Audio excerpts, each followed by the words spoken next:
मी Shravan queen केलं होतं गेल्या हं. वर्षी. मी श्रावण क्वीनची विजेती झाले होते आणि तेव्हा सप्तसूर म्युझिक सरांनी सांगितलं होतं साईनाथ सरांनी, की जी पण विजेती होईल तिला गाणं देण्यात वाह! येईल मस्त. आणि तेव्हापासून माझ्या डोक्यात असं आहे, की कधी येईल, कधी येईल, सरांचा कॉल कधी येईल, मॅमचा कॉल कधी येईल. माझ्या मम्मानी गाणं बघितलं आणि ती लिटल बिट इमोशनल आहे थोडी.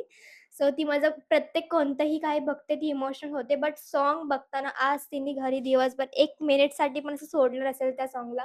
कंटिन्यू ते गाणं ऐकत होती. इव्हन शूटला पण तिला शूटलाच गाणं खूप जास्त आवडलं होतं. नमस्कार, मी निकिता मालिका बज मराठीमध्ये तुमचं स्वागत करते आणि सप्तसूर म्युझिक प्रेझेंट जन्माचा सोहळा हे नवं गाणं प्रेक्षकांच्या भेटीला आलंय आणि त्या गाण्यातली जी स्टारकास्ट आहे ते आता माझ्या सोबत आहेत. कशा आहात दोघी? एकदम मस्त छान. नवीन गाणं आलंय, आजच प्रेक्षकांच्या भेटीला आलंय. कसा रिस्पॉन्स मिळतोय? काय सांगाल एकंदरीत गाण्याबद्दल? अ, आज रिलीज झालं गाणं आणि मिळेल रिस्पॉन्स म्हणजे अजून तरी जातोय. अ, चालू आहे व्ह्यूज वगैरे जातात. आम्ही चेक करत राहतोय कंटिन्यू. मस्त रिस्पॉन्स मिळालाय मला घरातून पण, बाहेरून पण, फ्रेंड सर्कलमध्ये सुद्धा, रिलेटिव्हज सुद्धा खूप छान बोलतायत. आय होप अजून खूप जास्त रिस्पॉन्स जाईल. वाह! आणि याच्या आधी सुद्धा तुम्ही काही अल्बम सॉन्ग्स केले आहेत? माझं पहिलं गाणं आहे म्युझिक व्हिडिओ. मी आधी ॲक्टिंगमध्ये कामं केली आहेत, पण म्युझिक व्हिडिओ माझा फर्स्ट आहे. So okay. खूप जास्त एक वेगळंच एक्सपिरियन्स आहे माझ्यासाठी. आणि तुझा? माझं सुद्धा फर्स्ट अल्बम सॉन्गच आहे. एक केलं होतं, पण त्याच्यामध्ये मी बॅकग्राऊंड डान्सर होती. सो आत्ता माझ्यासाठी हे खूप छान मोमेंटच आहे, एक स्पेशल मोमेंटच आहे, की मी as a second lead lead म्हणूनच मी सॉन्गमध्ये काम करतीये आणि मी सिनेमा आणि एक सीरीजमध्ये पण सुद्धा केले, माझी वाली लव्ह स्टोरी करून आणि सिनेमामध्ये सुद्धा केलंय. येस. आणि आता तुम्ही दोघी म्हटलात, की पहिलाच प्रोजेक्ट आहे ॲज अ लीड डान्स म्हणून. सो हे सगळं करताना किंवा सुरुवातीला असं काही दडपण वगैरे होतं का? किंवा जेव्हा तुम्हाला विचारलं या गाण्यासाठी, तेव्हा अशी क्विक रिएक्शन काय होते तुमची? अ, अजून सुद्धा आम्ही थोडं नर्वस आहोतच. आमच्या सगळ्या गोष्टी फर्स्ट टाईम आहे आणि जेव्हा आम्हाला ही म्हणजे मला तरी ही जेव्हा अपॉर्च्युनिटी मिळाली होती, तेव्हा तर मग मी वेगळ्याच ह्याच्यामध्ये होती. खूप जास्त एक्साइटमेंट होती. खूप भारी फील झालं होतं. इव्हन खूप स्वप्नसुद्धा बघितली आणि ते स्वप्न पण माझे पूर्ण होत आहेत आणि त्यासाठी मी खूप खूप हॅपी आहे. हं. काय सांगशील? मी श्रावण क्वीन केलं होतं गेल्या वर्षी. हं. मी श्रावण क्वीनची विजेती झाले होते आणि तेव्हा सप्तसूर म्युझिक सरांनी सांगितलं होतं साईनाथ सरांनी, की जी पण विजेती होईल तिला गाणं देण्यात वाह! येईल मस्त. आणि तेव्हापासून माझ्या डोक्यात असं आहे, की कधी येईल, कधी येईल, सरांचा कॉल कधी येईल, मॅमचा कॉल कधी येईल. सो फायनली जूनमध्ये मला सांगितलं गेलं, की असं-असं गाणं असणार आहे, तर तू करशील का? तर मी क्षणाचाही विलंब न करता मी म्हटलं, की ऑफ कोर्स मी करणारच आहे. मला करायचंच आहे. सो तिथून जर्नी सुरू झाली आणि म्हणजे खूपच कमाल आहे गाणं पण. खूप एन्जॉय केलं. So thanks to Sainath sir, thanks to Beena ma'am, thanks to Divya ma'am सगळ्यांचंच खूप खूप मनापासून थँक येस. आणि या गाण्यामध्ये तुमच्या व्यतिरिक्त अजून शिवानी सुद्धा आहे, पवन सुद्धा आहे येस. आणि हां. ते सुद्धा एक्सपिरियन्सच म्हणता येईल. कारण हं, शिवानीने सुद्धा आधी अनेक अल्बम सॉन्ग केलेत आणि हं. पवन चौरे यांनी तर अनेक म्हणजे ह्यांनी चित्रपट सुद्धा केलेत आणि गाणी सुद्धा केल्यात. सो त्यांच्यासोबत काम करतानाचा अनुभव कसा होता? सुरुवातीला त्यांना जेव्हा तुम्ही पाहिलत, तेव्हा हं. काय अझ्युम केलेलं, की बाबा ही व्यक्ती कशी आहे? किंवा थोडीशी भीती होती का? कारण शेवटी एक्सपिरियन्स आणि हं. ॲज अ फ्रेशर म्हणून पटकन जाताना थोडीफार मनामध्ये एक्झॅक्टली. भीती असतेच. सो त्याबद्दल तुम्ही काय अनुभव शेअर कराल? रिहर्सलच्या वेळेस आम्ही तिघी एकमेकींना भेटलो होतो पहिल्यांदाच. त्याच्या आधी आम्ही एकमेकींना ओळखत पण नव्हतो. तर असं वाटलं होतं, की होईल का बॉन्डिंग? बोलेल का माझ्याशी? कशी होईल आमची मैत्री होईल की नाही? असं प्रत्येक मुलीच्या मनामध्ये असतं. तेच आमच्या पण मनात होतं. पण हळू-हळू इव्हेंच्युअली शूटच्या दिवशी पण खूप कमाल मज्जा आली. शिवानी सुद्धा खूपच आमच्यामध्ये मिळून मिसळून she is very down to earth. खूप छान काम केलं तिने पण. असं वाटलंच नाही, की आम्ही फर्स्ट टाईम भेटलोय. मजा आली काम करताना. खूप खूप छान मजा आली. आम्ही रिहर्सललाच भेटलो होतो आणि ॲक्चुअली तेव्हाच तिचा रिस्पॉन्स आमच्यासोबत खूप जास्त छान होता. म्हणजे ती with zero attitude, zero arrogance म्हणजे ती खूप एक फ्रेंडली नेचरची आहे. तिला कसलाच म्हणजे एक असतो आपल्याला, ते हं, तिला हं, अजिबात हं. नाहीये आणि ती खूप फ्रेंडली राहते. म्हणजे आम्ही शूटवर, सेटवर सुद्धा ती आमच्याशी खूप जोक्स मारत होती, मजा करत होती. म्हणजे एक असं वाटलंच नाही की कोणतरी एक मोठं कोणतरी हं, हं, हं. सेलिब्रिटी जसं असतं हं, हं. आपल्यासोबत, ती तशी एक वेगळंच आहे तिचं सगळं वाह! स्वभावसुद्धा, बिहेवियर म्हणजे सगळ्याच गोष्टी. येस. आणि पवन पण जेव्हा पवनला फर्स्ट टाईम आम्ही म्हणजे तो आला जेव्हा सेटवर तेव्हा तेच त्याचं म्हणजे एक प्रेझेन्स चांगलाच होता पवनचा, एक ॲज एक ॲक्टर म्हणून. बट तो पण खूप बोलायला छान आहे. म्हणजे एक अ, चांगलं आहे त्याचं बोलणं किंवा सगळंच बॉन्ड पण आमचा चांगला झाला त्या सेटवर. थोड्याच टाईमसाठी होता तो, म्हणजे जेवढं शिवानी ताई आमच्यासोबत होती, तेवढा वेळ तो नव्हता. तो एंडला आहे तो म्युझिकच्या. पण तो खूप एक फ्रेंडली नेचरचा आहे तो पण म्हणजे आणि तो पण खूप हेल्पफुल हं, आहे हं. प्रत्येक गोष्टीमध्ये. तो पण मला तिकडे गाईड करत होता, की असं कर, तसं कर. सो दोघंही सुद्धा खूप छान आहेत. वाह! मस्त. आणि गाणं जेव्हा आपण बघतो ना, तेव्हा एक पारंपरिक टच आहे त्या गाण्याला. म्हणजे तुम्ही सगळे ओव्हरऑल एकदम ट्रेडिशनल वेअरमध्ये दिसताय. सो हे गाण्याचं जे शूटिंग आहे, ते नेमकं किती दिवसात झालंय? किंवा जरी 1 दिवस जरी असेल पूर्ण, सो पूर्ण तुमचा जो कॉस्ट्यूम होता, म्हणजे त्याच्यामध्ये दागिने आले, तुमची हेअरस्टाईल, तुमची जी नऊवारी साडी, तर हे सगळं कॅरी करत, ते सगळं शूट सांभाळत, सो या दरम्यान आलेला अनुभव, तो काय शेअर कराल तुम्ही? अ, आमचा लूक तर खूपच छान हं, होता. हं. आम्हाला साडीचा कलर म्हणजे आम्हाला जे सूट होतील, आमच्या लूकवर जे जातील ते परफेक्ट आम्हाला तसं मिळालं होतं आणि आम्ही खूप खुशसुद्धा होतो आमचा लूक बघून, आमचा मेकअप, आमचे जे ज्वेलरी होते, सगळ्याच गोष्टी. आणि शूट करताना पण म्हणजे ते ज्वेलरी एवढे हेवी पण नव्हते किंवा काय असं कानाला त्रास किंवा असं काहीच नव्हतं झालं.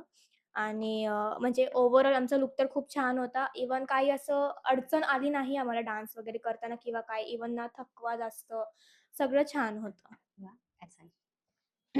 हं, मी शूट खूप केलेत आधी. मी ॲज अ बॅकग्राऊंड डान्सर म्हणून इंडस्ट्रीमध्ये काम करायचे आणि ॲज अ लीड हे माझं पहिलं गाणं आहे. सो मेकअप म्हणा किंवा साडी नेसणं या सगळ्या गोष्टी मला खूप बोरिंग वाटायचं, की पटकन होऊ देत आणि मी पटकन शूट करू देत. पण या गाण्याच्या वेळेस मी खूप ते मनापासून अनुभवलं कारण मी लीड करत होते ऑफ तर त्या गोष्टी सगळ्या मला असं वाटत होतं, की हां, खूप छान चाललंय. सो ही एक हा डिफरन्स मला कळला, की जेव्हा आपण लीड करतो तेव्हा प्रत्येक बारीक-बारीक गोष्ट आपण खूप मनापासून अनुभवतो. खूप मनापासून त्या गोष्टी अजून पण इन्व्हॉल्व होऊन करतो. सो लूकचं म्हणायचं गेलं तर लूक खूप सुंदर होता. साड्या पण खूप छान मिळाल्या होत्या आम्हाला आणि कलर पण खूप छानच होते कलर पण. ते दिसताना पण खूप असं आम्ही खूप चमकतोय, खूप छान हं, हं, दिसतोय. हं. तर मजा येते आम्हाला बघायला. असं वाटतं की वॉव! कोण आहे ही? काय किती सुंदर काम करते. तर मजा येते येस. बघायला. येस. आणि जी म्हणजे प्रत्येकाला स्ट्रगल किंवा काहीही म्हणतो आपण ज्या टप्प्यावर असे एक-एक करत पोहचत जातो ना, म्हणजे आधीचा टप्पा असतो तो छोटा असतो. म्हणजे हं, फॉर एक्झाम्पल आता समजा तुम्ही रील शूट करताय, तेव्हा तुमच्यासमोर फक्त एक मोबाईल असतो. त्यानंतर हं. तुमचा टप्पा वाढत जातो. तुम्हाला फेम मिळत जाते ना, तेव्हा ना आता तुम्ही म्हणताय की तुमचा पहिलाच प्रोजेक्ट आहे आणि त्यात इतके कॅमेरेज असतात समोर. सो ते मोबाईलवर करतानाचे व्हिडिओ आणि त्यान कट टू आता तुम्ही कॅमेरासमोर व्हिडिओ करताय. सो त्यामधला जो काही फरक आहे आणि हं, हं. ते जे काही मधले दडपण असतं ना, की बाबा आत्तापर्यंत हं. आपण मोबाईलवर आपल्यापुरतंच शूट करत होतो. पण अचानक असा मोठा कॅमेरा येतोय. सो तो सगळा फरक किती जाणवतोय आणि काय सांगाल त्याबद्दल? ओके. रील्स तर आम्ही करतोच. रील्स करणं काही फार मोठी गोष्ट नाहीये. रील्स कोणीही करतं. पण गाणं शूट करताना अँगल बघावे लागतात. इकडनं-तिकडनं चारी बाजूंनी. पण पराग सरांनी खूप छान गाईड केलं आम्हाला थ्रू आउट. जे आमचे डिरेक्टर होते त्यांनी खूप खूप हेल्प केली प्रत्येक वेळेस, की इकडनं अँगल आहे, तिकडनं अँगल आहे. तर या बारीक-बारीक गोष्टी आम्हाला म्हणजे कळत नव्हत्या कारण आम्ही कधी कामं केली नव्हती फार. ॲज अ लीड खूप फरक पडतो. तर या पण सगळ्या गोष्टी खूप शिकायला मिळाल्या आणि याच्यामधनं पण आम्ही खूप शिकलो. Yes, yes. मी तर रील्स तर असं एक हं. TikTokच्या वेळी बनवायचो. ते तर एक सगळ्यांचं हो, बघून आम्ही TikTokवर बरोबर. बनवायचो. त्यानंतर मी जेव्हा 5th स्टँडर्डला होती, तेव्हा माझा फर्स्ट एक शॉर्ट फिल्म झाली होती. ते पण Nokiaचा छोटा माझा माझा लाईफमधला फर्स्ट वाह! कॅमेरा जो वाह! असेल, तो छोटासा Nokiaचा होता. त्यामध्ये मी एक शॉर्ट फिल्म शूट केली होती आणि ती अजूनसुद्धा आहे. तर ते एक माझा पहिला कॅमेऱ्याचा एक्सपिरियन्स होता. बट तो पण तेव्हा एवढं कळत नव्हतं, की काय, कसं. बट नंतर जेव्हा मी रील्स बनवल्या, मग नंतर मला सिनेमा किंवा सीरीजची अपॉर्च्युनिटी मिळाली. तेव्हा मग कॅमेरा फेस करण्याचा मला चान्स मिळाला. तर तेव्हा पण खूप धगधग होत होती आणि जेव्हा आमचं अल्बम सॉन्गचं शूट होतं, तेव्हा पण स्टार्टिंगला आम्हाला थोडं हे झालंच होतं, की कसं करणार आहोत, आम्हाला जमणार आहे ना वगैरे करून. कॉन्फिडन्स होता, फक्त तो एक नर्व्हसनेस आत होती. बट हं, हं. जसं-जसं आम्ही करत गेलो, तसं-तसं आम्ही तेवढं फ्री व्हायला लागलो. आता तुम्ही सुरुवातीपासून रील्स थ्रूच इथपर्यंत पोहोचलात. तो सुरुवातीला असं तुम्ही काही ठरवलेलं का, की माझ्या वाटेला असे अल्बम सॉन्ग्स किंवा असे छोटे-छोटे प्रोजेक्ट्स वगैरे आले पाहिजेत. असं काही ठरवलंत का तुम्ही, की बाबा मला या टप्प्यापर्यंत पोहोचायचंच आहे किंवा एक फिल्ममध्ये काम करायचंय किंवा सीरियलमध्ये काम करायचंय, असं काही ठरवलेलं का? आणि तुमचं एज्युकेशन किती झालंय किंवा काय त्याबद्दलही मला ऐकायला फार आवडेल. माझं तर लहानपणापासूनचंच आहे स्वप्न, की मला खूप मोठं ॲक्टर व्हायचं आहे आणि मी त्यासाठी सगळं जेवढं मला जमेल, जेवढं माझ्यामध्ये टॅलेंट्स आहेत, तेवढे मी 100% प्रत्येक प्रोजेक्टला देणार, जेवढे मला मिळतील आणि मी खूप मेहनत करायला सुद्धा तयार होते. कारण मला ते एक माझ्या आत ती गोष्ट धरून बसली, की मला ॲक्टर व्हायचं आहे. मला एक खूप मोठा स्टार व्हायचं आहे. इव्हन माझ्या मम्मीचं पण तेच स्वप्न आहे. ती पण माझ्यासाठी खूप जास्त धावपळ करत असते. मला कोणतंही प्रोजेक्ट मिळालं का किती म्हणजे तीच माझ्यापेक्षा जास्त मेहनत करते माझ्या मागे हं. आणि मी रील्स बनवत होती. म्हणजे मला तेच एक होप होतं, की मला ॲक्टर बनायचंय, मला कामं पाहिजे. मला हे अनएक्सपेक्टेड होतं, की मला एवढ्या लवकर कामं मिळतील आणि माझं एज्युकेशन मी आता 10th स्टँडर्डला आहे. बापरे! हां.